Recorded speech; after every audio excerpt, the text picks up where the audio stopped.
Welcome to Advait humanity classes.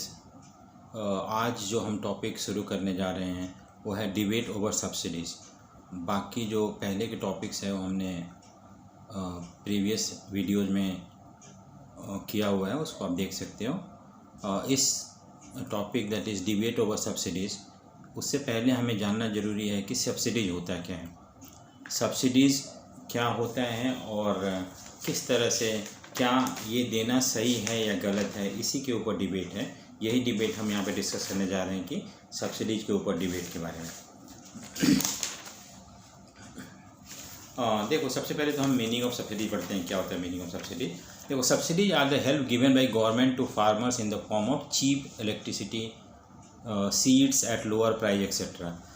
आपको पता है कि हमने ये जो टॉपिक है, ये टॉपिक ग्रीन रेवोल्यूशन के बाद की बात है। आपको मैंने ग्रीन रेवोल्यूशन की कुछ कमी बताया था। मैंने ये बताया था कि ग्रीन रेवोल्यूशन जब हुआ था 1969 में, तो उसमें every farmer did not get the benefit of green revolution. सिर्फ कुछ फार्मर्स को मिला था जो कि वेल ऑफ थे और जो प्रॉस्परस थे। बाकी फार्मर जो थे वो they could not reap the benefit of green revolution. So as a result of that, after first green revolution हमारे गवर्नमेंट ने कुछ स्टेप उठाए थे जिसकी वजह से कि इसका फ़ायदा सबको मिले, ना कि सिर्फ रिच फार्मर को मिले। उसमें से एक स्टेप जो था वो सब्सिडीज़ था। सब्सिडीज़ मतलब होता है help.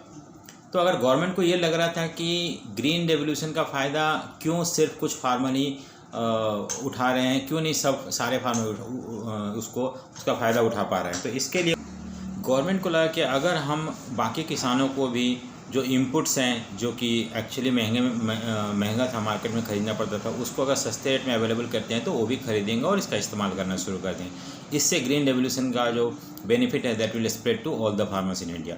So that is the reason why subsidy was given to farmer.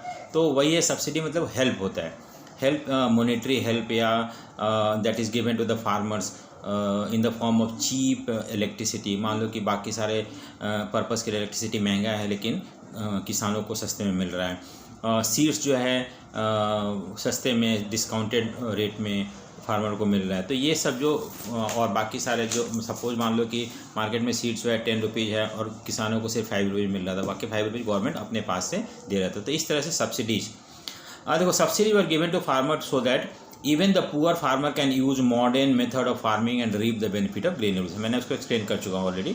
It was needed because without subsidies on input of modern farming, only rich farmer would have got the benefit of green revolution. This would have increased the gap between rich and poor farmer. Thus, to make available the benefit of green revolution to all the farmer, India government gave subsidies. So this I have already explained you.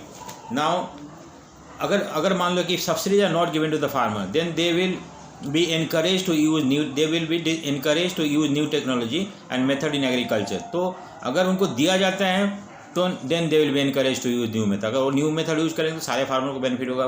Food production जो है वो पूरा all over India बढ़ेगा और इससे हमारे पास self sufficient food होगा। और दूसरी बात है कि इससे फार्मर का भी कंडीशन इम्प्रूव होगा। लेकिन सब्सिडीज़ के ऊपर कुछ डिबेट भी है या कुछ डिसएडवांटेज या कुछ लिमिटेशन भी है।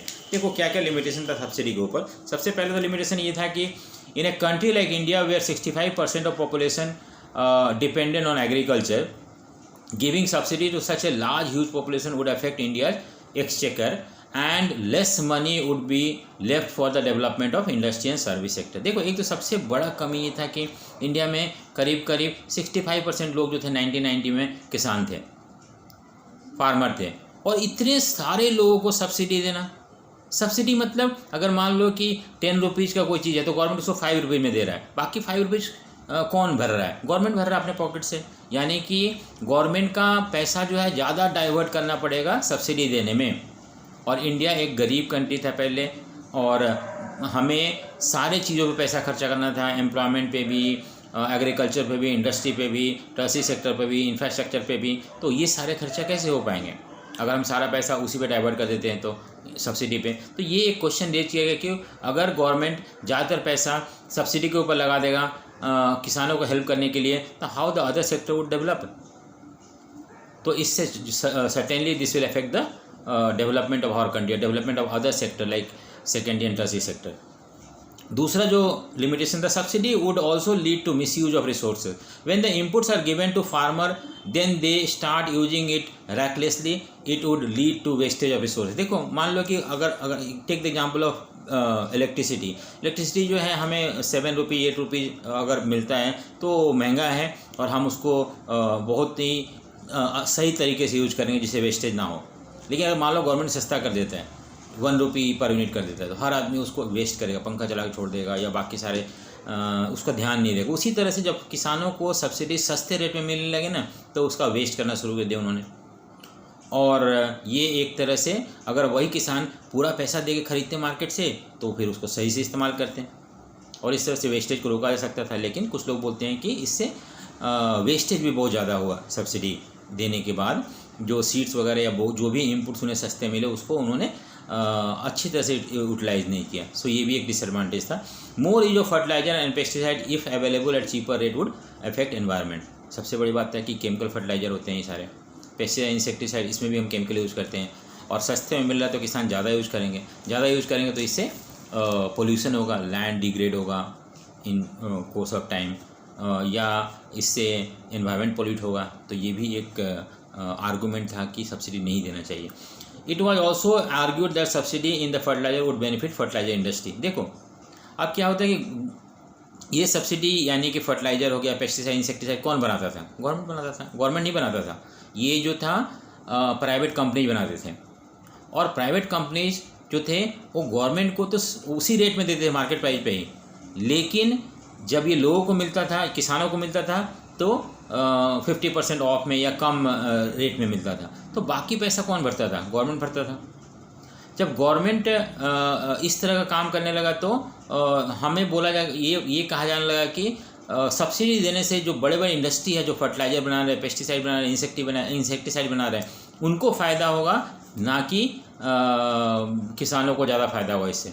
तो गवर्नमेंट सब्सिडी दे के बड़े बड़े इंडस्ट्रीज़ को फ़ायदा पहुंचाने की कोशिश कर रहा था। ये ब्लेम किया गया गवर्नमेंट के ऊपर, ना कि किसानों को हेल्प करने के लिए इस तरह सब्सिडी दिया जाने लगा। तो ये है सब्सिडी के ऊपर कि सब्सिडी क्या होता है, क्या पर्पस था सब्सिडी देने का, और इसका क्या क्या लिमिटेशन था, या जो लोग सब्सिडी को अपोज करते हैं वो क्या क्या आर्गूमेंट देते हैं। वो सारे 4 आर्गूमेंट है जो मैंने अभी डिस्कस किया। Thank you.